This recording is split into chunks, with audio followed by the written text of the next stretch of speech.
अस्सलामु अलैकुम वरहमतुल्लाहि वबरकातुहु। इन्नल हम्दलिल्लाहि नहमदुहु व नस्तईनुहु व नस्तगफिरुह व नऊज़ु बिल्लाहि मिन शुरूरि अनफुसिना व मिन सय्यिआति अमालिना मन यहदिहिल्लाहु फला मुदिल्ल लह व मन युद्लिल फला हादिय लह व अशहदु अन ला इलाहा इल्लल्लाहु वहदहु ला शरीका लह व अशहदु अन्ना मुहम्मदन अब्दुल्लाहि व रसूलुहु अल्लज़ी बल्लग़ रिसालह वअद्दल अमानह वनसहल उम्मह वकशफ बिइज़्नि रब्बिहिल गुम्मह वतरकना अला बैदा लैलुहा कनहारिहा ला यज़ीगु अन्हा इल्ला हालिक अम्मा बअद फ़इन्न खैरल हदीसी किताबुल्लाह व खैरल हदी हदी मुहम्मदिन सल्लल्लाहु अलैहि वसल्लम व शर्रल उमूरि मुहदसातुहा व कुल्लु मुहदसतिन बिदअह व कुल्लु बिदअतिन दलालह व कुल्लु दलालतिन फिन्नार। क़ाल अल्लाहु सुब्हानहु व तआला फ़ी कलामिहिल मजीद अऊज़ु बिल्लाहि मिनश शैतानिर रजीम वअतसिमू बिहब्लिल्लाहि जमीअन वला तफ़र्रक़ू वज़्कुरू निअमतल्लाहि अलैकुम इज़ कुन्तुम अअदाअन फ़अल्लफ़ बैन क़ुलूबिकुम। अन अब्दुल्लाह इब्न मसऊद रज़ियल्लाहु तआला अन्हु अन्नहु क़ाल हब्लुल्लाहि हुवल जमाअह अख़रजहु इब्न जरीर फ़ी तफ़सीरिह। अन अबी हुरैरह रज़ियल्लाहु तआला अन्हु अन्नहु क़ाल क़ाल रसूलुल्लाह सल्लल्लाहु अलैहि वसल्लम इन्नल्लाह तआला यरज़ा लकुम सलासन व यकरहु लकुम सलासन फ़यरज़ा लकुम अन तअबुदूहु व ला तुश्रिकू बिही शैअन व अन तअतसिमू बिहब्लिल्लाहि जमीअन व ला तफ़र्रक़ू व अन तुनासिहू मन वल्लाहु अल्लाहु अमरकुम व यकरहु लकुम क़ील व क़ाल व कसरतस सुआल व इज़ाअतल माल अख़रजहु मुस्लिम फ़िस सहीह। সম্মানিত উপস্থিতি, সম্মানিত আজকের হালাকা অংশগ্রহণকারী দিনী ভাই বোন, আল্লাহ রাব্বুল আলামিনের অসংখ্য শুকরিয়া যে ইয়ামুল জুমআর অত্যন্ত গুরুত্বপূর্ণ একটি সময়, যে সময় জুমহুর আহলে হাদিস বলেছেন যে সাআতুল ইস্তিজাবা, দোয়া কবুল হয়ে থাকে। এই দোয়া কবুলের গুরুত্বপূর্ণ সময়ে আমরা একটি মজলিসে ইলমিতে একত্রিত হতে পেরেছি, এটা আল্লাহ তাআলার অনেক শুকরিয়া, আলহামদুলিল্লাহ। আমাদের যেই সালাফদের মানহাজের উপর দশম যে মূলনীতি আমরা আলোচনা করতেছিলাম সেটি হলো সলফে সালেহিনদের একটি দৃঢ় প্রত্যয় এবং আকীদা হচ্ছে সালাফদের মানহাজের অন্যতম একটা দৃঢ় বিষয় হচ্ছে তারা প্রত্যয়ের সাথে বিশ্বাস করেন যে আন্নাল জামাআতা আসলুন মিন উসুলি দীনিহিম, যে মুসলিমদের দ্বীনের অন্যতম একটি মূলনীতি হচ্ছে, ভিত্তি হচ্ছে আল জামাআহ। মুসলিমরা অবশ্যই জামাত সম্পৃক্ত থাকবে, জামাত হচ্ছে মুসলিমদের ঐক্যবদ্ধ থাকবে, ইসলামের সাথে তারা সম্পৃক্ত থাকবে, মুসলিমদের যে জামাত আছে জামাত থেকে তারা বিচ্ছিন্ন হবে না। এই বিষয়গত আলোচনায় আমরা দলিলগুলো আলোচনা করেছি, কথা হয়েছে। মূলত আল জামাআহ হচ্ছে মুসলিমদের জামাআকে বোঝানো হয়েছে, যেখানে ইসলাম থেকে মুসলিমরা আলাদা কোনো এন্টিটি বহন করবে না। বিষয়টা বুঝতে হবে, যদি কোনো ব্যক্তি সুনির্দিষ্ট কোনো এজেন্ডার জন্য, সুনির্দিষ্ট কোনো কর্মসূচির জন্য আলাদা কোনো জামাত তৈরি করে থাকে, তাহলে এটা হচ্ছে দল। এটা এই আল জামাতের অন্তর্ভুক্ত নয়, এটা হচ্ছে কি দল, আল জামাতের অন্তর্ভুক্ত নয়। সুতরাং অনেকেই বর্তমানে বিভিন্ন দল ও সংগঠন করে তারা জামাতের যে সমস্ত হাদিস আছে সেগুলোকে অপব্যাখ্যা করে সেখানে প্রয়োগ করে এবং এই হাদিসগুলো দিয়ে দলিল দিয়ে থাকে। এটি যদিও হাদিস সহি, দলিলটা মিথ্যা, সে মিথ্যা দলিল দিচ্ছে, অপব্যাখ্যা করতেছে।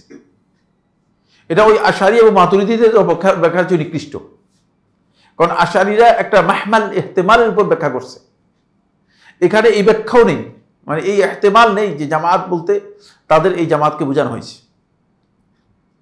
এটা আশারি এবং মাতুরিদি যারা আল্লাহ তাআলার আসমা এবং সিফাতকে বিভিন্ন ধরনের তাবিল ও ব্যাখ্যা করেছে, অপব্যাখ্যা করেছে, তাদের চেয়েও নিকৃষ্টতম ব্যাখ্যা। সে কারণে এখানে এই সম্ভাবনা নেই। রাসূলুল্লাহ সাল্লাল্লাহু আলাইহি ওয়াসাল্লাম এখানে স্পষ্ট করে বুঝিয়েছেন যেটি, সেটা হচ্ছে মুসলিমগণ এই অবস্থায় থাকবে যে ইজতামিউ আলা দীনিহিম, তারা তাদের দ্বীনের উপর, ইসলামের উপর তারা সংঘবদ্ধ থাকবে, একত্রে থাকবে। এর থেকে যদি কেউ আলাদা হয় তাহলে সে ব্যক্তি বিচ্ছিন্ন, সে জামাত থেকে বিচ্ছিন্ন হয়ে গেল। এটাকে নির্ভর করে অনেকেই জামাতের যে হাদিসগুলো আছে সেই হাদিসগুলোকে নিজের জন্য ব্যবহার করে তারা একদল লোক নিজেরা বাইআত নিচ্ছে, একদল লোক নিজেরা নিজেকে আমির জামাত ঘোষণা করে দিচ্ছে, গলত। মুসলিমরা মানে মুসলিমদের জামাত থেকে বিচ্ছিন্ন হয়ে একটা দল করে নিজেকে তিনি মনে করতেছে আমি জামাতের আমির হয়ে গেছি। নাউজুবিল্লাহ, এটা গলত। এটা তিনি ওই দলের জন্য বলতে পারেন যে আমি ওই দলের আমির বা দলের সভাপতি, এটা হতে পারে। আর আমির শব্দটাও দলের জন্য প্রযোজ্য নয়, কারণ আমির হচ্ছে কর্তৃত্বের নাম, এটা আপনাদেরকে বুঝতে হবে। ইমারত হচ্ছে ক্ষমতার নাম। আমি এখানে আমাকে চেয়ারে বসতে বলছেন বলে আমরা বসেছি, আমি আসলে অন্য কোনো কর্তৃত্ব রাখি না। ঠিক এখানে কাউকে আদেশ দেওয়ার নিষেধ দেওয়ার জন্য ক্ষমতা আমার আছে কিনা? নেই। আমাকে আলোচনা করার জন্য বলা হয়েছে যে আমি বসেছি। এখন যদি আমি বলি যে আমি আপনাদের আমি যাই বলবো তাই, আপনারা দাঁড়াবেন, আপনারা বসবেন, হ্যাঁ, এটা গলত। এটা ইসলাম এভাবে অনুমোদন দেয় নাই। আমির হচ্ছে যার আনুগত্য অপরিহার্য, আর আনুগত্য না করলে তিনি শাস্তি দিবেন। আনুগত্য না করলে শাস্তির মুখোমুখি হবেন, তিনি হচ্ছে আমির। সুতরাং আমির শব্দ ব্যবহার করাটাই হারাম, জায়েজ নেই, অসঙ্গত শব্দ। আজকে এগুলো মানে আমাদের কাছে শুনতে হয় এই জন্য, কারণ হচ্ছে আমরা ইসলামের পরিভাষাগুলোকে নিজের মন মতো করে নিজের ডেকোরেশনে নিজে সাজিয়ে নিয়েছি। কেউ নিজেকে আমি ওলি দাবি করতেছি, কেউ গৌস দাবি করতেছি, কেউ কুতুব দাবি করতেছি, কেউ আমির দাবি করতেছি। এই ধরনের একটা অবস্থা মুসলমানদের অবস্থা হচ্ছে এই, যে নিজের মন গড়া সবকিছু আমরা নিজেরা তৈরি করে নিয়েছি। এরপরে যেটা হচ্ছে সেটা হলো এই, সুনির্দিষ্ট কোনো দল বা সংগঠন এটা বিচ্ছিন্নতাকে অপরিহার্য করে দেয়। এখন মুসলিম জামাতের মধ্যে দল করলেই আপনি বিচ্ছিন্নতা তৈরি করলেন। ইসলামের বাইরে কোনো এন্টিটি তৈরি করার কোনো সুযোগ নেই, আলাদা কোনো এন্টিটি ইসলামের নেই। একটাই ইসলামের নাম হচ্ছে আমরা সবাই মুসলিম, ইসলামী পরিচয় আমাদের পরিচয় একটা ইসলামী পরিচয়। হ্যাঁ, যদি কোনো ব্যক্তি সুনির্দিষ্ট কোনো বৈশিষ্ট্য কথা বলেন সে বলতে পারেন, কিন্তু সেটা পরিচয় না। এটা বৈশিষ্ট্য থাকতেই পারে, আলাদা অনেক বৈশিষ্ট্য আপনার থাকতে পারে, বুঝলেন না? আপনি একজন মানুষ আবার চোখে দেখেন না অন্ধ, এটা হইতে পারে। আবার আপনি একজন মানুষ কিন্তু আপনি একাডেমিক জ্ঞান আছে, আপনি একজন শিক্ষিত, এটা হতে পারে, অস্বাভাবিক কিছুই না। কিন্তু মানে বৈশিষ্ট্যগত দিক থেকে, প্রকৃতিগত দিক থেকে মানুষ, এই পরিচয় হচ্ছে মূল পরিচয়।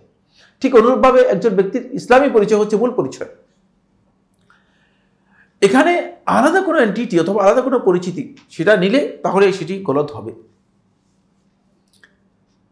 মুসলমানদেরকে অপরিহার্য করে দেওয়া হয়েছে। আহলে সুন্নাত ওয়াল জামাতের আকীদা হচ্ছে যে মুসলিমরা এর থেকে বিচ্ছিন্নতা গ্রহণ করবে না, এর থেকে আলাদা কোনো মানে দল অথবা সংগঠন অথবা গ্রুপ তৈরি করবে না। আলাদা সংগঠন এবং দল করা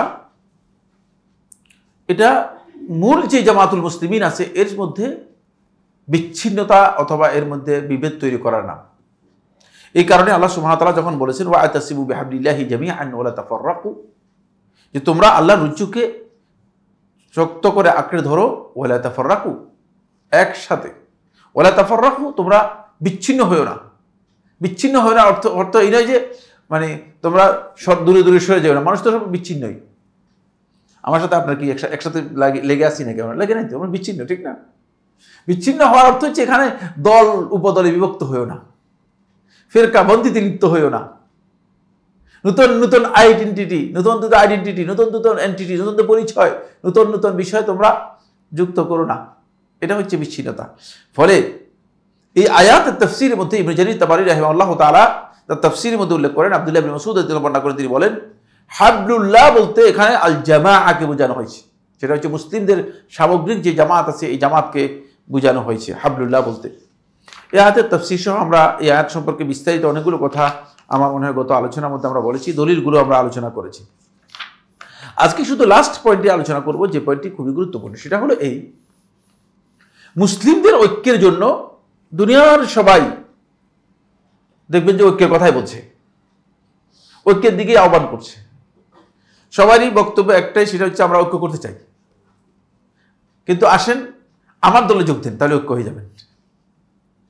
এই কারণে আর ঐক্য কি হচ্ছে না, কারণ আপনি তো আপনার দল থেকেও ছুটতেছেন না, আর আমাকে আপনার দলে ডাকতেছেন। ফলে মুসলমানদের মধ্যে ফিরকাবন্দি, এটা রাসূলুল্লাহ সাল্লাল্লাহু আলাইহি ওয়াসাল্লাম যেহেতু বলে গেছেন হবেই অপরিহার্য, ওহীর মাধ্যমে বলে গেছেন, না হওয়ার কোনো কারণ। সুতরাং মুসলিমরা ওই এক হয়ে যাবে এ কথা আর বিশ্বাস করার সুযোগ আছে কিনা? অনেকে আমাকে প্রশ্ন করেন যে সে একেই যে এত ফিরকাবন্দি, আমি এত ফিরকাবন্দি হবেই এটা তো নিশ্চিত। এটা ওহির মাধ্যমে রাসূলুল্লাহ সাল্লাল্লাহু আলাইহি ওয়াসাল্লাম জানিয়ে গেছেন। আরো জানা গেছেন যে শুধু এটা জানার নাই, বলছেন যে মানে সাতাফতারিকু উম্মতি আলা 73 ফিরকা, অচিরেই আমার উম্মত 73 ফিরকা বিভক্ত হয়ে যাবে। চিন্তা করেন, মানে এত ফিরকা হবে যে 73টি ফিরকা বিভক্ত হয়ে যাবে। সুতরাং ফিরকাবন্দি হবেই, এটা অপরিহার্য, এর থেকে বাঁচার কোনো উপায় নেই।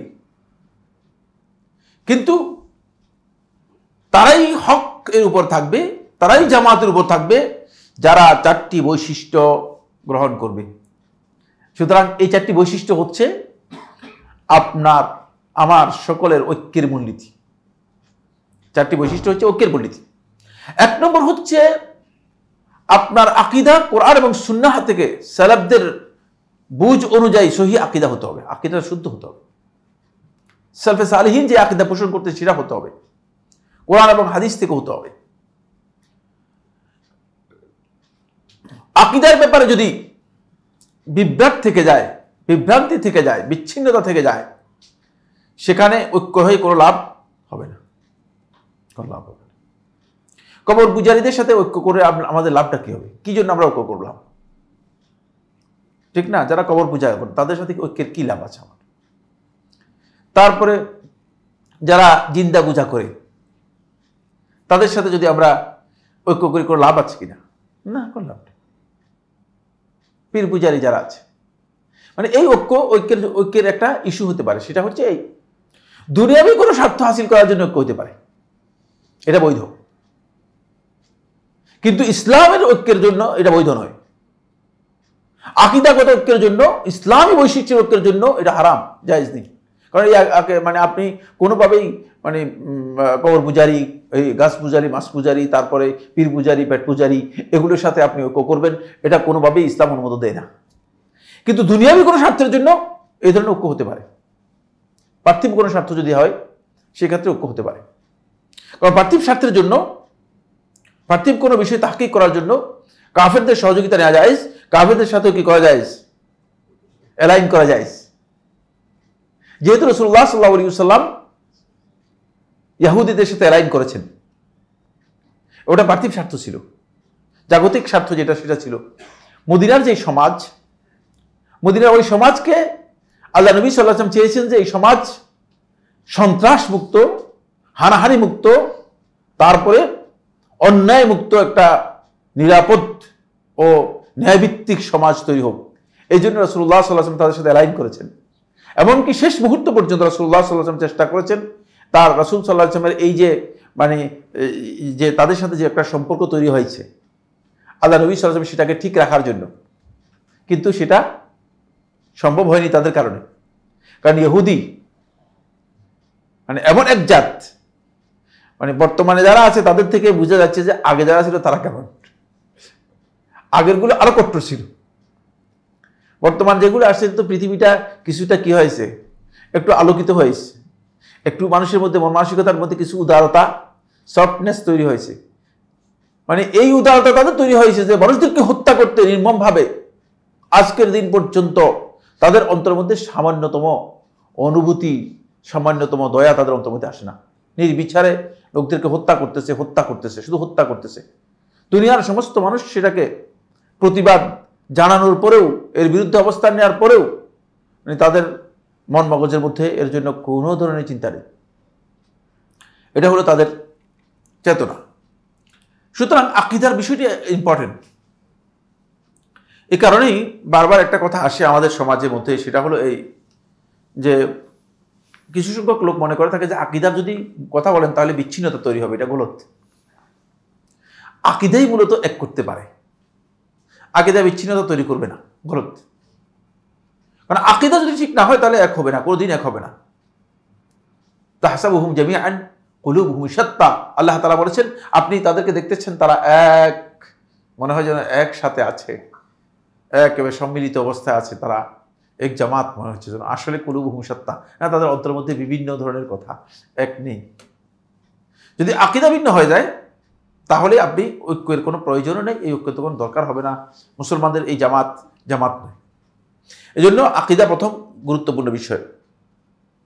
2 নম্বর বিষয় হচ্ছে কোনো বিতর্কিত বিষয়ে, কোনো আলোচিত অথবা মানে ইখতিলাফি বিষয়ে কোরআন এবং সুন্নাত দিকেই প্রত্যাবর্তন করতে হবে। কোনো ব্যক্তি, কোনো দল, কোনো গোষ্ঠী এই কারো কাছে যাওয়ার কোনো সুযোগ নেই। আপনি যদি নিয়ে আসেন যে না আমাদের বড় হুজুরের কাছে চলেন, না আমাদের আমির সাহেবের কাছে চলেন, তাহলে এটা কিয়ামত পর্যন্ত আর সমাধান হয়নি, তাহলে কোনোদিন ঐক্য হবে না। এটা হচ্ছে মূলনীতি, যার উপর ভিত্তি করে আপনার মানে মুসলিমরা জামাতবদ্ধ থাকতে পারবে। অবশ্যই তাদের ইখতিলাফি বিষয়ে তারা কোরআন এবং সুন্নাহর দিকে রুজু করবে, প্রত্যাবর্তন করে আসবে, ফিরে আসবে। ফাইন তানাজাতুম ফি শাইইন ফারুদ্দুহু ইলাল্লাহি ওয়া রাসূল, যদি তোমরা কোনো বিষয়ে বিতর্কে লিপ্ত হয়ে যাও, কোনো বিষয়ে তোমাদের বিবাদ তৈরি হয়, ফারুদ্দুহু ইলাল্লাহি ওয়া রাসূল, সেটা আল্লাহ এবং তার রাসূলের দিকে কি করো, প্রত্যার্পণ করো, ফিরিয়ে নিয়ে যাও।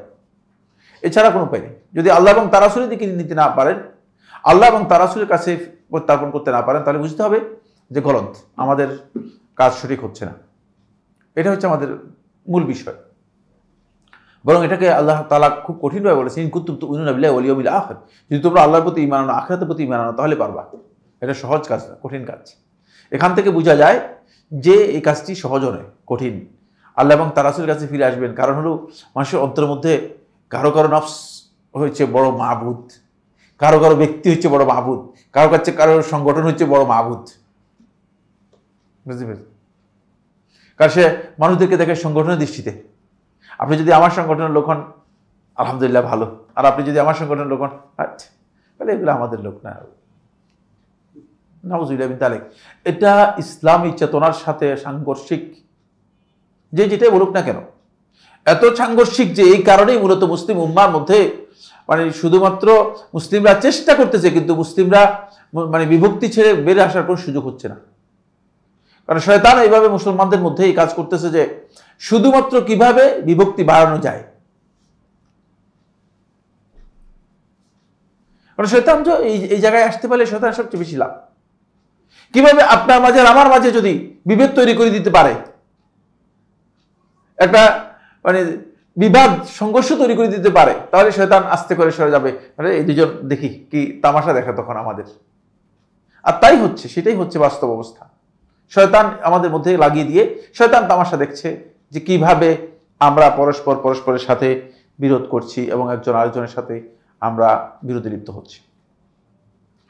3 নম্বর যে পয়েন্টটি, সেটা হলো অবশ্যই মুসলিম উম্মার জামাতের সাথে জড়িত বিষয় হচ্ছে, ঐক্যের সাথে জড়িত বিষয় হচ্ছে মুসলিম উম্মার ওয়ালিউল আমর যিনি হবেন, যিনি মুসলিম উম্মার দায়িত্বশীল হবেন, শাসক হবেন, তার আনুগত্য এবং তার জন্য কল্যাণকামী হতে হবে। মুসলিম উম্মার লোকদেরকে আনুগত্য এবং কল্যাণকামী হতে হবে। এখানে যদি আনুগত্যের জায়গায় আপনার কোনো কারণে ঘাটতি হয়ে যায়, আপনি যদি আনুগত্যের বাইরে চলে যান, তাহলে আপনি আহলুস সুন্নাত ওয়াল জামাতের যে মূল চেতনা আছে সেখান থেকে বেরিয়ে চলে গেলেন। এটা আনুগত্যের সাথে জড়িত এই জন্য, কারণ এই আনুগত্য ইসলামে অপরিহার্য, বাধ্যতামূলক।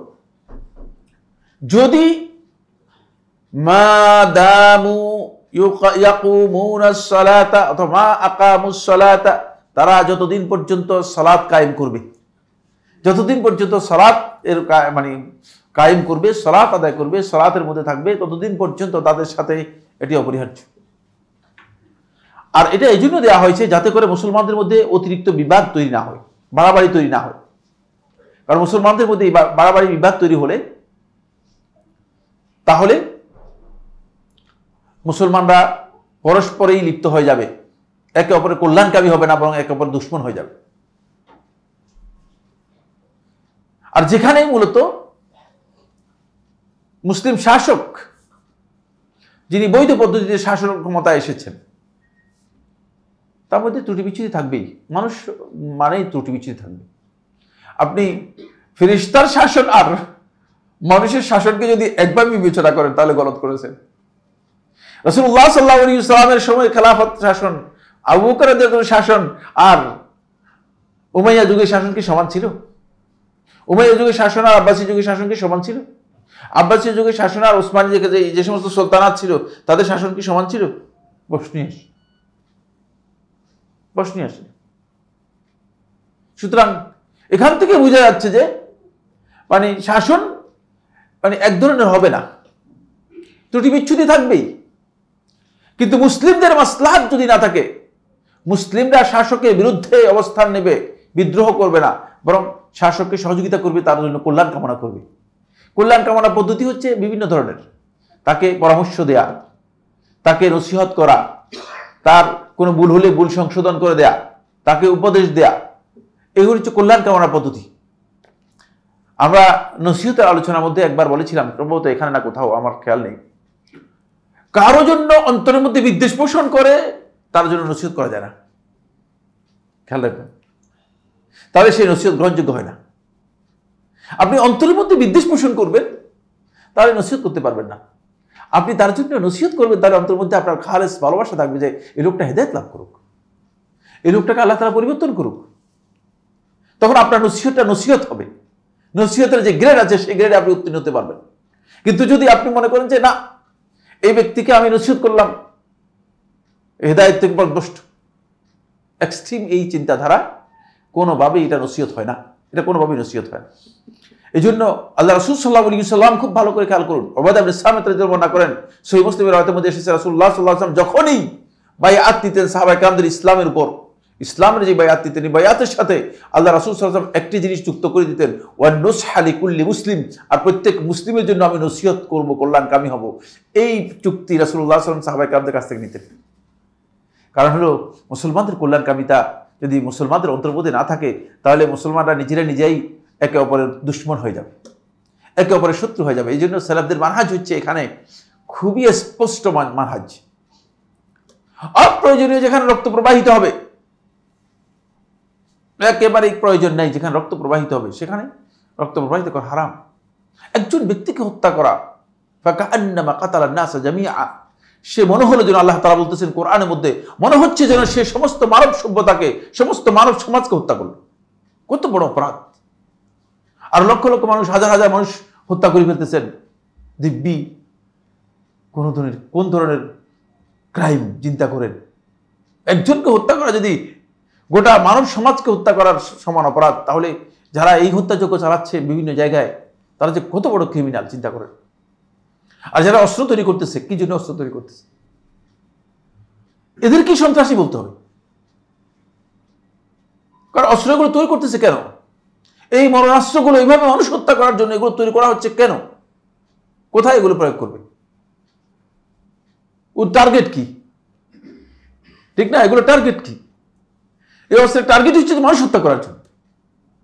তো আপনি যদি টার্গেট করে মানুষ হত্যা করার নিয়ত করে বসেন, আর এর জন্য যদি আপনি অস্ত্র তৈরি করেন, তো অস্ত্র তৈরি করে তো আপনি ঘরে বসে থাকবেন না, স্বাভাবিকভাবে যুদ্ধ লাগাতে হবে।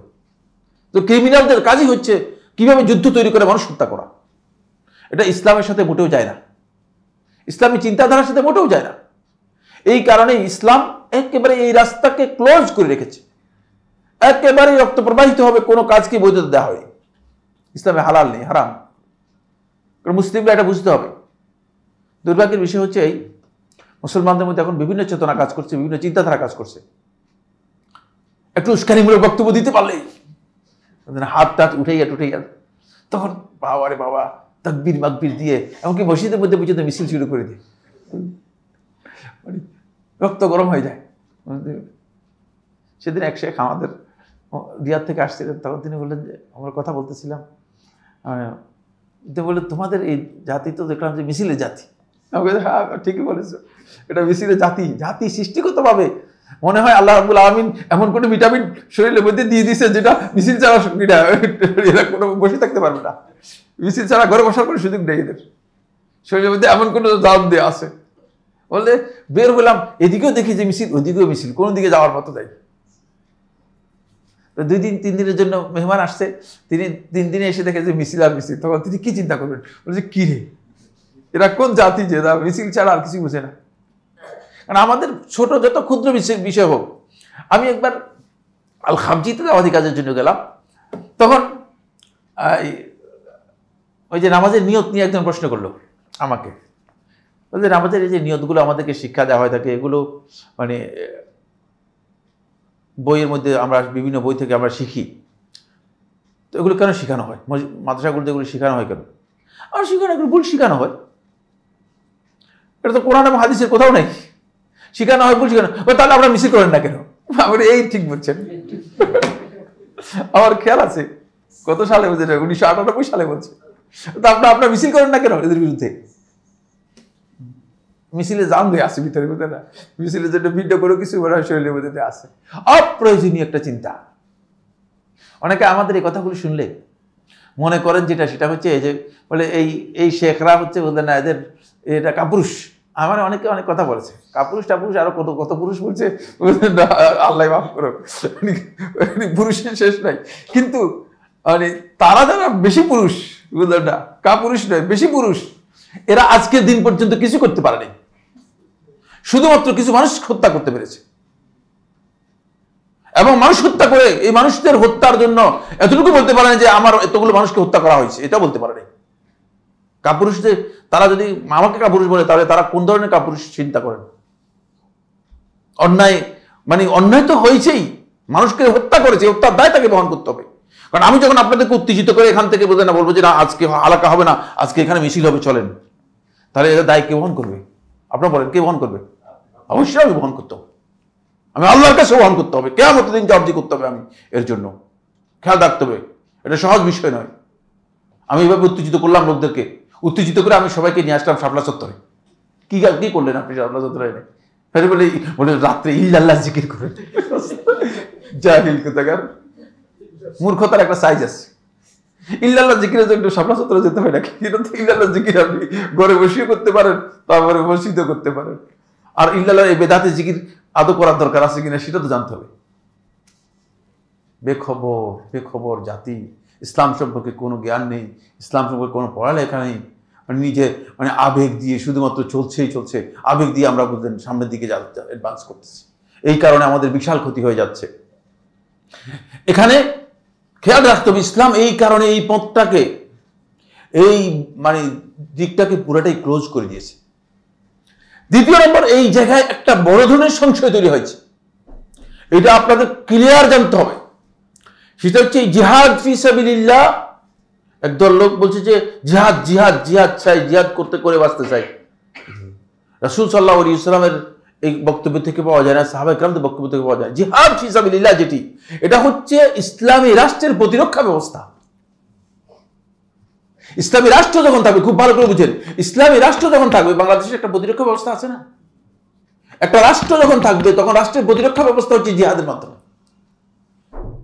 ইসলামী রাষ্ট্র যখন হবে, ইসলামী রাষ্ট্রের প্রতিরক্ষা ব্যবস্থা হবে, এর জন্য একটা টিম থাকবে যারা রাষ্ট্রের পাহারা দিবে চতুর্দিকে। রাষ্ট্রের যদি কোনো বিরুদ্ধে আক্রমণ হয়, সে আক্রমণ প্রতিহত করবে। প্রয়োজনে তারা যদি দুশ্মনরা আক্রমণ করে, দুশ্মনদের সাথে তারা লড়াই লিপ্ত হবে। এটা হচ্ছে জিহাদ ফি সাবিলিল্লাহ। পুরা গলদ একটা মাসালা আমাদের সমাজের মধ্যে প্রচলিত করে দিয়েছে। সেটা হচ্ছে এই মনে হচ্ছে যেন সাইফুল্লাহ বললেও জিহাদ, মানে আলিও বললেও জিহাদ, তারপরে ফোলানে বললেও জিহাদ। না, জিহাদের কোনো আমি জিহাদ ঘোষণা করতে পারি না, হারাম। আমি জিহাদ ঘোষণা করার অধিকার রাখি না। আন্দাজের উপর মানুষদেরকে জিহাদে নিয়ে যাচ্ছে। কিসের ভিত্তিতে আপনি জিহাদ ঘোষণা করেছেন? কি জিহাদ এটা? নিজের থাকার জায়গা নেই যে ব্যক্তি, সেই ব্যক্তি জিহাদ করবে করতে। আগে তো আপনার থাকার জায়গা হতে হবে। দেখেন রাসূলুল্লাহ সাল্লাল্লাহু আলাইহি ওয়াসাল্লাম 13 বছর পর্যন্ত আল্লাহ নবী সাল্লাল্লাহু আলাইহি ওয়াসাল্লাম দাওয়াতি কাজ করেছেন, জিহাদ তো ঘোষণা করেন, করছেন। রাসূলুল্লাহ সাল্লাল্লাহু আলাইহি ওয়াসাল্লামের নির্যাতন কি কম হয়েছে? হ্যাঁ, আপনারা তো জানেন যে আল্লাহ রাসূল সাল্লাল্লাহু আলাইহি ওয়াসাল্লামের নির্যাতন কি কম হয়েছে? রাসূল সাল্লাল্লাহু আলাইহি ওয়াসাল্লামকে হত্যা করার জন্য কি করা হয়েছে? চেষ্টা করা হয়েছে। কিন্তু রাসূলুল্লাহ সাল্লাল্লাহু আলাইহি ওয়াসাল্লাম সেই জায়গায় যান নাই। কারণ রাসূলুল্লাহ সাল্লাল্লাহু আলাইহি ওয়াসাল্লাম দেখেছেন যে রাসূল সাল্লাল্লাহু আলাইহি ওয়াসাল্লামকে প্রথমে জায়গাতে বসতে হবে। রাসূল সাল্লাল্লাহু আলাইহি ওয়াসাল্লামকে যখন আল্লাহর পক্ষ থেকে বলবো যে না, আপনার যখন ব্যবস্থা হয়েছে, রাষ্ট্র হয়েছে, রাষ্ট্রের জন্য প্রতিরক্ষার ব্যবস্থা নেন, তখন জিহাদ এসেছে, রাষ্ট্রের প্রতিরক্ষা ব্যবস্থা। এই কথাটা অনেকে বুঝে নেই। ফলে অনেকেই এই মিস আন্ডারস্ট্যান্ডিং নিয়ে, একটা গলদ ভুল ধারণা নিয়ে অনেকেই কি করতেছে, বলতেছে জিহাদ হচ্ছে, হ্যাঁ জিহাদ অবশ্যই আছে ইসলামের মধ্যে, জিহাদকে আমরা কোনোদিন অস্বীকার করি না, এবং জিহাদ ইসলামের সর্বত সেনামহিল ইসলাম রাসূল। নাউজুবিল্লাহ, এই জিহাদ কে বলছে আপনাকে করতে? আপনি জিহাদ করতেছেন, কিসের জিহাদ? সেই জিহাদের কারণে আপনি ঘরে আপনাকে একজন হয়তো আপনার স্ত্রী খারাপ কথা বলেছে, অথবা আপনার সন্তান আপনার সাথে খারাপ ব্যবহার করেছে, আপনি রাস্তায় গিয়ে মানুষ দুজনকে থাপ্পড় দিয়ে দিলেন। এই দুজন লোকের কি দোষ আপনার করে যে আপনার সাথে খারাপ ব্যবহার করছে? এর কোন সম্পর্ক আছে? কোন সম্পর্ক আছে এগুলোর সাথে? কোন সম্পর্ক নেই। ঠিক তাই হচ্ছে। রাস্তায় একজন গাড়ি নিয়ে বের হয়ে যাচ্ছে, একজন লোক গাড়ির মধ্যে বোমা মেরে দিয়েছে, সবগুলো লোক মারা গেল। আপনি বলেন যে জিহাদ করেছি। আমি কি জিহাদ করেছেন? নাউজুবিল্লাহ মিন যালিক। এই জিহাদ রাসূল সাল্লাল্লাহু আলাইহি ওয়াসাল্লামের যুগ থেকে পাওয়া যায়নি, সাহাবাদের আমল থেকে পাওয়া যায়নি, সাহাবা কেরামদের আমল থেকে পাওয়া যায়নি। এগুলো যদি আপনারা না বুঝেন, আপনারা মনে করেন যে না, আপনারা আসলে দিনের হাকিকতই বুঝেন নেই। আমাদের সবচেয়ে বড় গলদ হচ্ছে এই জায়গায়, পুরো উল্টা বোঝানো হচ্ছে আমাদেরকে, পুরো উল্টা বোঝানো হচ্ছে। হ্যাঁ, অবশ্যই জিহাদ আছে, কিন্তু জিহাদ আছে জিহাদের স্পেস যেখানে, সেখানে জিহাদ। আপনি দেখেন, জিহাদের কর্তৃত্বের ব্যাপার আছে, জিহাদের হুকুমের ব্যাপার আছে, জিহাদের অনুমতির ব্যাপার আছে, জিহাদের সংরক্ষণের ব্যাপার আছে। মানে আন্দাজে জিহাদ করে দিলে তো জিহাদ হয়ে যাবে না, ফলে মুসলমানদের ক্ষতি আমরা ডেকে আনবো, আমরা নিজেদের ক্ষতি নিজেরা ডেকে আনবো। এই কারণেই মূলত মানে ওলিউল আমরের বিষয়টি ইসলামে সবচেয়ে বেশি গুরুত্ব দিয়েছে। 4 নম্বর যে পয়েন্টটি, সেটা হলো যেই সমস্ত বিষয়ে ইখতিলাফ করার কারণে কোনোভাবেই মানে মত বিরোধটাকে, মত পার্থক্যকে ফিরকাবন্দি অথবা মতবিরোধের জায়গায় নেওয়ার সুযোগ নেই, সেগুলোকে মতবিরোধের জায়গায় নিতে পারবেন না। কারণ ইখতিলাফের কিছু জায়গা আছে যেগুলো ইখতিলাফি মাসআলা, আলেমদের মধ্যে আজকেই ইখতিলাফ হয় নাই, 1400 বছর থেকে ইখতিলাফ হয়ে আসতেছে। এটা আপনি ফু দিয়ে নিভিয়ে দিবেন, এটা সম্ভব না। সেই ইখতিলাফি বিষয়গুলোর উপর ভিত্তি করে যদি কেউ দলাদলি করে থাকে, গ্রুপিং করে থাকে, তাহলে তিনি গলত করছেন। ইখতিলাফি বিষয়ে দাওয়াতের মিশন হতে পারে না, দাওয়াত ইলাল্লাহ হবে। এখন যদি 1400 বছর পর্যন্ত একটা মাসআলার মধ্যে খেলাফ আছে, আপনারা জানেন, সেটা হলো চাঁদের মাসআলা। চাঁদ কোন অঞ্চলে দেখা গেলে কি সারা পৃথিবীর মুসলিমরা একসাথে রোজা শুরু করবে, একসাথে ঈদ করবে, নাকি পৃথিবীর যে কোনো ভূখণ্ডের মুসলিম সেই ভূখণ্ডের চাঁদ দেখার উপর নির্ভর করে তিনি রোজা শুরু করবেন, ঈদ করবেন? এটি একেবারেই আল্লাহ রাসূল সাল্লাল্লাহু আলাইহি ওয়াসাল্লামের ইন্তেকালের পরই আব্দুল্লাহ ইবনে আব্বাস রাদিয়াল্লাহু তাআলা থেকে বর্ণিত সহিহ বুখারীর riwayat থেকে বোঝা যাচ্ছে যে সরাসরি খেলাফ রয়েছে, সাহাবা কেরামদের মধ্যে খেলাফ রয়েছে, একটা ইখতিলাফি মাসআলা। সেই আমল থেকে আরম্ভ করে শেখুল ইসলাম ইবনে তাইমিয়া রাহমাতুল্লাহ আলাইহি মাজমু ফাতাওয়ার মধ্যে উল্লেখ করেন, শেখুল ইসলাম রাহিমাহুল্লাহ তাআলা মারা গিয়েছেন 788 সনে। 788 সনে শেখুল ইসলাম রাহমাতুল্লাহ আলাইহি বলেন যে আজকের দিন পর্যন্ত আলেমরা এই মাসআলায় ইখতিলাফ করলেও, খুব ভালো করে খেয়াল করুন, খুব ইম্পর্টেন্ট বিষয়, আজকের দিন পর্যন্ত এই মাসআলায় আলেমরা ইখতিলাফ করলেও পৃথিবীর সমস্ত মানুষ এবং আলেমগণ সবাই স্ব ভূখণ্ডে চাঁদ দেখার উপর ভিত্তি করে সিয়াম শুরু করত এবং ঈদ করত। মানে ইখতিলাফ আছে ঠিকই, কিন্তু কেউ এই দাবি করে নাই যে আফ্রিকাতে চাঁদ দেখা গেছে, ইন্ডিয়াতে কি করব, ঈদ করব না, এই কথা কেউ বলে নাই, কোথাও আমল পাওয়া যায়নি। তাহলে বুঝা গেল যে আমলের ব্যাপারে ইজমা হয়েছে।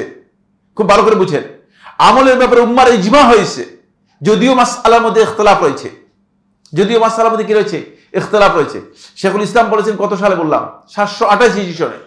এরপরে 1404 হিজরি সনে যখন এই মাসআলা নিয়ে আলোচনা হয় সৌদি আরবের সর্বোচ্চ উলামা পরিষদ এবং রাবিতাতুল আলামুল ইসলামীর ফিকহ কাউন্সিল যখন বৈঠক বসে, তখন সেই বৈঠকের মধ্যে আলোচনা হয়েছে যে 1404 হিজরি পর্যন্ত, এর আগে মুসলিম উম্মার কোথাও এই মাসআলা নিয়ে দ্বিমত ছিল না।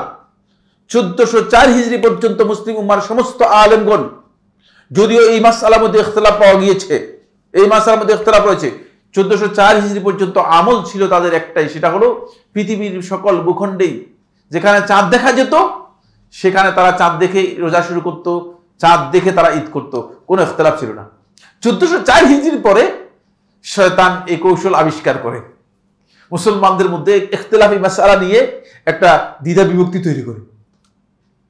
এখন আপনি দেখবেন যে বাংলাদেশেও এখানে 10 জন ঈদ করতেছে, ওখানে 5 জন ঈদ করতেছে, ওখানে 4 জন ঈদ করতেছে, ওখানে আবার ঈদের নামাজ পড়তে গিয়ে কয়েকজনে ধরাচ্ছে লাঠি নিয়ে, সেটা আবার মিডিয়াতে আসতেছে। এর কারণটা কি? কারণ হচ্ছে মুসলিমদেরকে কলঙ্কিত করা, মুসলিমদেরকে কলঙ্কিত করা। ইখতিলাফি বিষয়গুলোকে খুব ভালো করে বুঝতে হবে। ইখতিলাফি বিষয়গুলোকে বিরোধের জন্য হাতিয়ার হিসেবে গ্রহণ করার কোনো সুযোগ নেই। তাহলে মুসলিম উম্মাহ কোন অবস্থায় জামাত, মুসলমানদের এই জামাত টিকবে না। কারণ ইখতিলাফ নেই এমন কোন মাসআলা বের করে দিতে পারবেন কিনা? এখানে কেউ নেই। ইখতিলাফ হয় নাই যে মাসআলার মধ্যে, এরকম মাসআলা এমন কি আপনি দেখেন সবচেয়ে প্রসিদ্ধ একটা মাসআলা হচ্ছে যে মাসআলার মধ্যে ইজমা রয়েছে, সরাসরি নস রয়েছে, সেটা হলো সালাত 5 ওয়াক্ত ফরজের ব্যাপারে। কয় ওয়াক্ত ফরজ সালাত? সালাত কয় ওয়াক্ত ফরজ? হ্যাঁ, সালাত 5 ওয়াক্ত ফরজ। তারপরে ইবনে রুশদ আল জাদ রাহিমাহুল্লাহ তাআলা তার বিদায়াতুল মুজতাহিদ ওয়া নিহায়াতুল মুক্তাসিদের মধ্যে উল্লেখ করেন, খালাফাতিল হানাফিয়্যাতু ফি হাযিহিল মাসআলা, হানাফিরা এই মাসআলার মধ্যে খেলাফ করেছে। ফাকালু আন্নাল ফুরুদা সিত্তাতুন, ফরজ হচ্ছে 6টা। ওই যে ভিতরের নামাজকে যে ওয়াজিব বলেছে, এটা নিয়ে আসছে। দেখছেন, মানে এখানেও মুসলিম উম্মাহর ইজমার জায়গা কি হয়েছে, ব্যাহত হয়েছে। কারণ হানাফি ফকিহগণ যখন ওয়াজিব বলেছেন, যেহেতু ওয়াজিব অন্যদের কাছে ফরজের সমান, ওয়াজিব অন্যদের কাছে ফরজের সমান, তখন ইবনে রুশদ রাহিমাহুল্লাহ তাআলা যখন বিদায়াতুল মুজতাহিদের মধ্যে লিখেছেন, তখন ইবনে রুশদ রাহমাতুল্লাহ আলাইহি বলছেন যে না, হানাফিরা এই মাসআলার মধ্যে দ্বিমত পোষণ করেছে, বলছে যে ফরজ হচ্ছে 6টা, একটা হচ্ছে সালাতুল বিতর। অথচ এই ব্যাপারে কোরআনের সরাসরি হাদিসের সুস্পষ্ট বক্তব্য রয়েছে। 5 ওয়াক্ত সালাতের কথা রাসূলুল্লাহ সাল্লাল্লাহু আলাইহি ওয়াসাল্লাম হাদিসের মধ্যে স্পষ্ট করে বলেছেন। দেখেন, সুতরাং এই যে ইখতিলাফটাকে কোন অবস্থাতেই পুঁজি করে, দাওয়াতি মিশন করে কোন অবস্থায় জায়েজ নেই। এটা সালাফদের মানহাজের পরিপন্থী। আপনি লোকদের মধ্যে বিভেদ তৈরি করবেন, গ্রুপ তৈরি করবেন, বলবেন যে না এরা এক গ্রুপ, আমরা আরেকটা গ্রুপ, এটা ইখতিলাফ থাকবেই।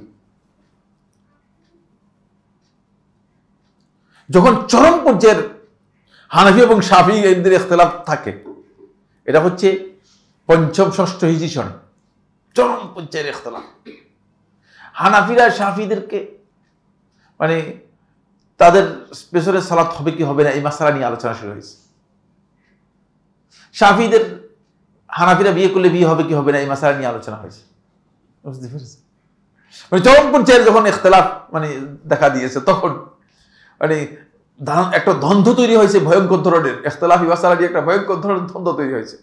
এটা হলো 5ম 6ষ্ঠ হিজরি সনে এই অবস্থা তৈরি হয়েছে যে তারা বলতেছে যে একেবারে বিয়ে, সালাত ইত্যাদি নিয়ে পর্যন্ত বিতর্ক তৈরি হয়ে গেছে।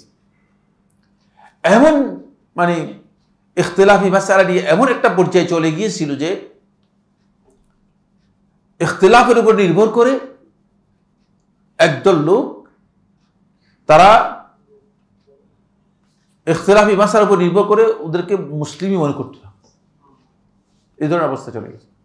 এটা ইসলামী মূল আহলুস সুন্নাহ ওয়াল জামাআহ এবং সালাফদের মানহাজের পরিপন্থী। কারণ হলো, আপনি যদি এই বিষয়গুলো ইখতিলাফের উপর নির্ভর করে গ্রুপিং করেন, ইখতিলাফের মধ্যে বিভেদ তৈরি করেন, তাহলে ইখতিলাফের নির্ভর করে মানুষদের মধ্যে বিভেদ তৈরি করে থাকেন, তাহলে অবশ্যই আপনি মুসলমানদের মধ্যে বিভেদ তৈরি করবেন এবং মুসলমানরা কোন অবস্থায় তাদের জামাত থাকবে না। মুসলমানরা যে ঐক্যবদ্ধ একটি এন্টিটি, ইসলামী এন্টিটি নিবে, সেটা মুসলমানদের মধ্যে থাকবে না। সর্বশেষ 5 নম্বরে যে মাসআলাটি, সেটা হলো এই যে মুসলিম উম্মার যদি কোনো ফিতনাহ তৈরি দেখা দেয়, তাহলে মুসলমানদের জন্য ওয়াজিব হচ্ছে মুসলমানরা নিজেদের ঘরে থাকবে, চুপ থাকবে। কারণ ফিতনায় বেরিয়ে গেলে তাহলে আপনি বিপর্যয়ের মধ্যে পড়ে যাবেন। এই কারণেই মূলত ফিতনাতে যখন অন্তর্ভুক্ত মানুষ ঢুকে যায়, তখন মানুষ নিজেদের মধ্যে বিভেদ তৈরি করে। এই কারণেই মূলত আমাদের মধ্যে বিভেদ তৈরি হচ্ছে। ফিতনা কাকে বলে? যে কোনো একজন কে বলতে পারবে? মাশাআল্লাহ, ভেরি গুড, ভেরি গুড, মাশাআল্লাহ, একেবারে যখন হক এবং বাতিল এই দুইয়ের মধ্যে এমন সংমিশ্রণ হয়ে গেছে যে কোনটা হক বোঝা যাচ্ছে না, কোনটা বাতিল বোঝা যাচ্ছে না, এটা হচ্ছে ফিতনা। এটা হচ্ছে ফিতনা। এই জায়গায় যদি কোনো ব্যক্তি মানে দেখে যে মানে আমি এক গ্রুপের মানে সাথে যাব, এর অর্থ হচ্ছে সে আরেক গ্রুপকে বাতিল মনে করল। এই জন্য আল্লাহ রাসূল সাল্লাল্লাহু আলাইহি ওয়াসাল্লাম স্পষ্ট করে বলে দিয়েছেন, এই ধরনের ফিতনা যখন হবে তখন ইলজামিল বাইত, তুমি তোমার ঘরে থাকো এবং চুপ থাকো। পক্ষে বিপক্ষে অবস্থান নেওয়ার কোনো সুযোগ নেই। পক্ষে বিপক্ষে অবস্থান নিলেই মুসলিম উম্মার মধ্যে আপনি বিভেদ তৈরি করবেন, এবং সেই কারণে মূলত মুসলমানদের মধ্যে এই বিভেদগুলো তৈরি হয়েছে ওই জায়গা থেকে। যতগুলো বিভেদ তৈরি হয়েছে মুসলমানদের মধ্যে, যতগুলো ফিরকাবন্দি তৈরি হয়েছে, যতগুলো গ্রুপিং তৈরি হয়েছে, সবগুলো গ্রুপিং পিছনে এই জায়গায় কে হকের উপর আছে কে বাতিলের উপর আছে, এটা আপনি পার্থক্য করতে পারবেন না। আপনি খুব সহজ একটা উদাহরণ নেই, সেটা হচ্ছে হোসেন ইবনে আলী রাদিয়াল্লাহু তাআলা আনহু কারবালার ময়দানে গিয়েছেন। উদাহরণ তো কঠিন হবে, আমি জানি না আপনারা এতটুকু লোড দিতে পারবেন কিনা। হোসেন ইবনে আলী রাদিয়াল্লাহু তাআলা আনহু কারবালার ময়দানে গিয়েছেন। কারবালার যে জায়গাতে হুসাইন ইবনে আলী রাদিয়াল্লাহু আনহু গিয়েছেন সেটা কুফার মধ্যে ছিল, আর কুফার গভর্নর তখন উবাইদুল্লাহ ইবনে জিয়াদ মুআবিয়া ইবনে আবি সুফিয়ানের অধীনস্থ একজন কর্মচারী ছিল, ইয়াজিদ ইবনে মুআবিয়ার নিয়োগপ্রাপ্ত কুফার গভর্নর ইয়াজিদ ইবনে জিয়াদ ইবনে আবি, জিয়াদ ইবনে উবাইদুল্লাহ ইবনে জিয়াদ ইবনে আবি। এখন হোসেন ইবনে আলী রাদিয়াল্লাহু আনহু গিয়েছেন তার একটা দৃষ্টিভঙ্গি, আর উবাইদুল্লাহ ইবনে জিয়াদের দৃষ্টিভঙ্গি হচ্ছে আমি হচ্ছি গভর্নরের প্রতিনিধি, খলিফার প্রতিনিধি। কথা বুঝে আসছে কিনা? আমি হচ্ছে খলিফার প্রতিনিধি, সুতরাং আমার এই কর্তৃত্বের মধ্যে এসে কেউ কোনোভাবেই মুসলিমদের মধ্যে বায়াত নেওয়ার কোনো অধিকার নেই। সে মুসলিম উম্মার মধ্যে বিভেদ বিচ্ছিন্নতা তৈরি করবে, আর এটা কোনোভাবেই বৈধ নয়। চিন্তা করেন, এটা হচ্ছে তার তাহকিক, তার বক্তব্য, তার ধারণা। আর হোসেন ইবনে আলী রাদিয়াল্লাহু তাআলা ধারণা হচ্ছে যেটা, সেটা হলো হোসেন ইবনে আলী রাদিয়াল্লাহু তাআলা হচ্ছে যে কুফার লোকেরা আমার কাছে চিঠি দিয়েছে, এই দেখো তো যে 400 চিঠি আছে, আমাকে আসতে বলেছে, আমি তাদের চিঠি পেয়ে এসেছি। বিষয়টা মানে এখানে হক এবং বাতিলের বিশাল একটা প্রচ্ছন্নতা তৈরি হয়েছে। এই জন্য হোসেন ইবনে আলী রাদিয়াল্লাহু তাআলা যখন বেরিয়ে আসছেন তখন সাহাবায়ে কেরাম যারা ছিলেন উপস্থিত সবাই নিষেধ করেছেন, কারণ এটা সংঘাতের একটা জায়গা। কিন্তু হোসেন ইবনে আলী রাদিয়াল্লাহু তাআলা যেহেতু এর আগে মুসলিম ইবনে আকিলকে, তার মুসলিম ইবনে আকিল হচ্ছে তার কি, হ্যাঁ, চাচাতো ভাই আকিল ইবনে আবি তালেব, আবু তালেবের ছেলে হচ্ছে আকিল, আলী ইবনে আবি তালেবের ভাই আকিল ইবনে আবি তালেব, তার ছেলে হচ্ছে মুসলিম ইবনে আকিল। মুসলিম ইবনে আকিলকে পাঠিয়েছেন হোসেন রাদিয়াল্লাহু তাআলা রিপোর্ট নেওয়ার জন্য। রিপোর্টও ওকে, রিপোর্টের মধ্যে তিনি মানে 2 জিলহজ মক্কাতে তার কাছে রিপোর্ট এসেছে, সব ওকে। লোকেরা বলতেছে যে না, আপনি আসতে পারেন, এখানে বায়াত দিতে পারবেন, এখানে সবাই আপনাকে চায়। রিপোর্টও ওকে, রিপোর্ট ওকে হয়। তারপর তিনি কি করতেছেন, তিনি মানে ইয়ের উদ্দেশ্যে, কুফার উদ্দেশ্যে বেরিয়ে গিয়েছেন, কিন্তু বাস্তবতা পুরাই ভিন্ন। সেটা হচ্ছে এই, তিনি যখন 8 দিনের পথ, মানে 8 দিন বা 4 দিনের পথ অতিক্রম করলেন, তখন তার কাছে চিঠি আসলো যে আপনি আর আসবেন না। তারা মুসলিম ইবনে আকিলকে হত্যা করেছে এবং তারা সবাই গাদ্দারি করেছে। কি দাঁড়ালো? জটিল হয়ে গেল না বিষয়টা? জটিল হয়ে গেল। হোসেন ইবনে আলী রাদিয়াল্লাহু তাআলা বুঝতে পারেন নাই। তিনি সিদ্ধান্ত নিলেন তিনি ফিরে আসবেন, যাবেন না। কিন্তু মুসলিম ইবনে আকিলের ভাইরা যারা ছিল এখানে উপস্থিত, সাথে মুসলিম ইবনে আকিলের কি ছিল, ভাই এবং ছেলেরা ছিল, তারা বললো যে না, আমাদের আব্বাকে হত্যা করেছে, আমরা এটার অবশ্যই প্রতিশোধ দিব। হোসেন রাদিয়াল্লাহু তাআলা ফিরে আসতে পারেন না, সামনের দিকে যাওয়াও কঠিন। তখন হোসেন রাদিয়াল্লাহু তাআলা আরো একদিন সফর করলেন, আরেকদিন সফর করে তুফে আসলেন। তুফে আসার পর হোসেন রাদিয়াল্লাহু তাআলা দেখলেন যে মুখোমুখি হয়ে গেলেন ওমর ইবনে সাদ ইবনে আবি ওয়াক্কাসের বাহিনীর সাথে, ছোট একটা বাহিনী। হ্যাঁ, কোথায় যাচ্ছ তোমরা? তারা অপেক্ষা করতেছে আগে থেকেই, যাতে করে মানে এই বাহিনী কোনোভাবেই প্রবেশ করতে না পারে কুফাতে।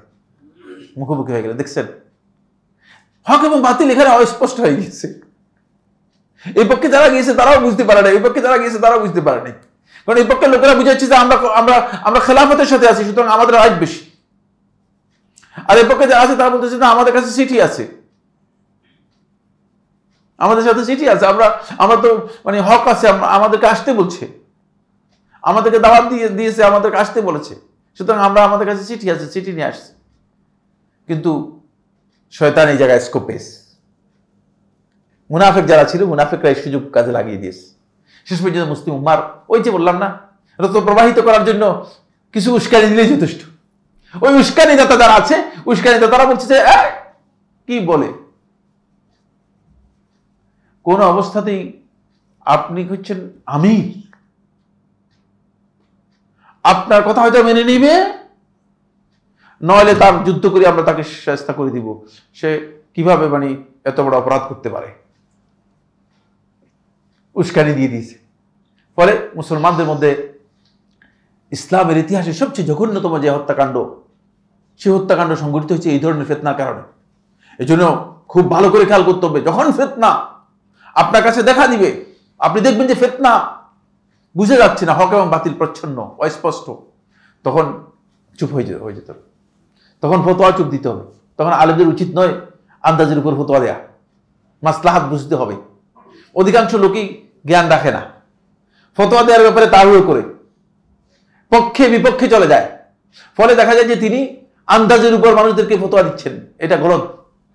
এই সময় মূলত সাহাবায়ে কেরামদের অবস্থান ছিল যেটা, সেটা হলো এই, সাহাবায়ে কেরাম সব সময় এই অবস্থায় সাহাবায়ে কেরামগণ একেবারেই চুপ থাকতেন।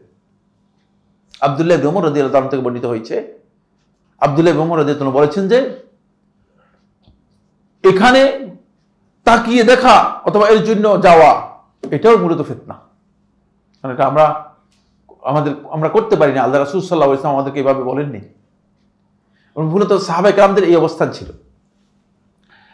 5 নম্বর পয়েন্ট যেটা, সেটা শেষ পয়েন্ট, সেটা হচ্ছে এই, অবশ্যই আলেমদের সাথে নিজেদেরকে কি করতে হবে, সম্পৃক্ত করতে হবে। আলেমদের কাছ থেকে বিচ্ছিন্ন হলে মুসলিম উম্মাহ হিদায়াতের রাস্তায় থাকবে না, মুসলিম উম্মাহ কোনোভাবেই ঐক্যের উপর থাকবে না। মুসলিমদের ঐক্যের জন্য আলেমদের সাথে সম্পৃক্ত থাকা মুসলমানদের অপরিহার্য একটি বিষয়। যদি আলেমদের সাথে মুসলমানরা সম্পৃক্ত না থাকে, তাহলে মুসলমানরা হিদায়াত পাবে না। দুর্ভাগ্যের বিষয় হচ্ছে এখন আলেম আর মুতাআল্লিমের মধ্যে পার্থক্য করা হয় না। আলেম যিনি কোরআন এবং হাদিসের ইলম নিয়েছেন সত্যিকার আহলুল ইলমদের কাছ থেকে, যাদের কাছ থেকে ইলম নিলে আপনি হিদায়াতের উপর থাকতে পারবেন। আর মুতাআল্লিম হচ্ছে যে ব্যক্তি আসলে ইলম অর্জন করে নাই, ইলমের কিছু জিনিস ধারণ করে নিজেকে আলেম সাজিয়েছে। এখন আলেমকে সাজিয়েছে বা কে আলেম সাজছে, তাকেই মানুষ মনে করতে সবচেয়ে বড় আলেম। হ্যাঁ, মানে তাই এই লোকটাকেই মনে করতেছে এই হচ্ছে সবচেয়ে বড় আলেম। ফলে এই জায়গায় গিয়ে তার এই ফতোয়ার কারণে, মানে তার এই ভুল ফতোয়ার কারণে মানুষ, বেশিরভাগ লোকই ফিতনার মধ্যে নিমজ্জিত হচ্ছে। এখানে মানদণ্ড একটাই, আলেমের মানদণ্ড এরকম না। আলেমের মানদণ্ড হচ্ছে আলেমদের মানে মানুষ পরিচয় বের করে নিবে। আর এখানে মানদণ্ড হচ্ছে কতজন ভক্ত আছে, মুরিদ কতজন আছে, কতজন মানে অনুগামী আছে, কতজন ফলোয়ার্স আছে, এটার উপর নির্ভর করে আলেমের পরিচয়। বুঝতে পেরেছেন? ফলে এই জায়গায় সবচেয়ে গলদ একটা জায়গা। এখন আপনারা মানে প্রথমে দেখেন যে অমুক আলেমের ভক্ত কতজন, ভক্তের উপর নির্ভর করে, এত বড় আলেম আর হতে পারে না, ভক্তের উপর নির্ভর করে।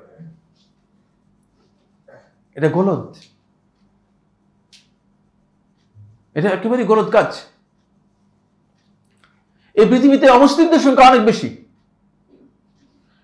আকসারিয়তকে, সংখ্যাধিক্যকে আল্লাহ সুবহানাহু ওয়া তাআলা কোরআনে কারীমের মধ্যে সব জায়গায় তিরস্কারের জায়গায় উল্লেখ করেছেন, খুব কম রয়েছে।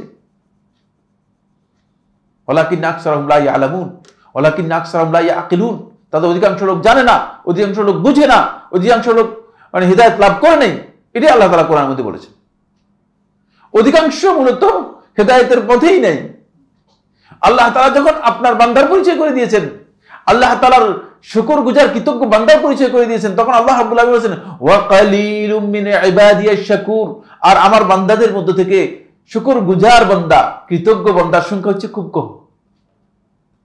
তাহলে আপনি এখন আধিক্যের কথা কোন দিকে চিন্তা করতেছেন? আপনার মানে এই জন্য মেথড নিয়েছেন, আপনার ভুল মেথড নিয়েছেন। আপনি গাণিতিক মেথড নিয়েছেন, আপনি ইসলামিক মেথড নেন নেই। গাণিতিক মেথড আর ইসলামিক মেথডের মধ্যে পার্থক্য হচ্ছে এই, গাণিতিক মেথডের মধ্যে 5 বিয়োগ 1 তাহলে কত হবে?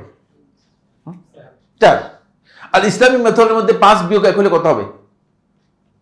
কে বলতে পারবে? 0। কারণ ইসলাম যখনই একটা রকম শুরু যাবে তখনই শেষ, তো আর কিছু নেই, 0 হয়ে গেছে, ব্যালেন্স শেষ। এটা হলো গাণিতিক মেথড আর ইসলামিক মেথডের মধ্যে পার্থক্য। আপনি গাণিতিক মেথড নিয়ে মানুষদেরকে করতেছেন, মূল্যায়ন করতেছেন।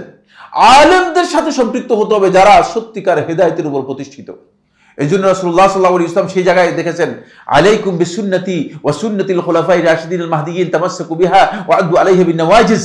একেবারে স্পষ্ট করে বলেছেন যে আমার পরে তোমরা যদি দেখো যে আমার সুন্নতকে আঁকড়ে ধরতে পারো, অন্যথায় আমার খোলাফায়ে রাশিদিনের সুন্নতকে আঁকড়ে ধরবে।